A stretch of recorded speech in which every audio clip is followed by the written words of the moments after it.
संविधान की क्या जरूरत है? इसे भी हम दक्षिण अफ्रीका के उदाहरण से समझते हैं। आपने देखा कि इस नए बने लोकतंत्र में दमन करने वाले और उसे सहने वाले दोनों ही समान रूप से साथ-साथ रहने की योजना बना रहे थे, पर दोनों के अंदर अपने-अपने किस्म के डर थे और दोनों के लिए एक दूसरे पर भरोसा करना आसान नहीं था। वे अपने हितों की रक्षा करना चाहते थे। अश्वेत लोग, जिनकी संख्या श्वेतों के मुकाबले काफी अधिक थी, चाहते थे कि लोकतंत्र में बहुमत के शासन वाले सिद्धांत से कोई समझौता ना हो, यानी शासन वही करे जिसे बहुमत हासिल हो। इसके साथ ही उन्हें कई सामाजिक और आर्थिक अधिकार चाहिए थे। दूसरी ओर गोरे लोगों को, जिनकी संख्या कम थी, अपनी जायदाद और विशेषाधिकारों की चिंता थी कि कहीं उनसे उनकी संपत्ति और अधिकार छीन न लिए जाएं। लंबे समय तक बातचीत के बाद दोनों पक्षों में समझौता हुआ। गोरे लोग बहुमत के शासन का सिद्धांत और एक व्यक्ति एक वोट को मान गए। वे गरीब लोगों और मजदूरों को कुछ बुनियादी अधिकार देने के लिए भी सहमत हुए।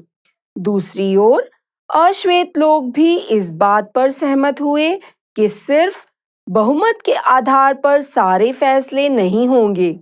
साथ ही गोरों की जमीन जायदाद सुरक्षित रहेगी, वे उस पर कब्जा नहीं करेंगे। बच्चों, यह समझौता करना आसान नहीं था और इससे भी कठिन था इसे लागू करना। एक दूसरे पर भरोसा करके ही इसे लागू किया जा सकता था, पर इसकी कोई गारंटी नहीं थी कि भविष्य में इसे तोड़ा नहीं जाएगा। ऐसी हालत में भरोसा बनाने और बरकरार रखने के लिए यह जरूरी था कि जो बातें तय हुई थी उन्हें लिख लिया जाए, जिससे सभी लोग उसे माने। दक्षिणी अफ्रीका के लोगों ने यही किया। वे कुछ बुनियादी नियमों पर सहमत हुए।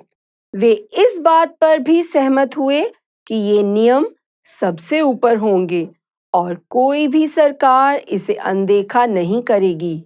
बच्चों, इन्हीं नियमों को संविधान का रूप दिया गया। ये तो था दक्षिणी अफ्रीका का उदाहरण, पर बच्चों, सिर्फ दक्षिणी अफ्रीका को ही नहीं, बल्कि दुनिया के सभी देशों को ऐसे बुनियादी नियमों की जरूरत होती है, जिसे किसी देश में रहने वाले सभी लोग सामूहिक रूप से मानते हैं।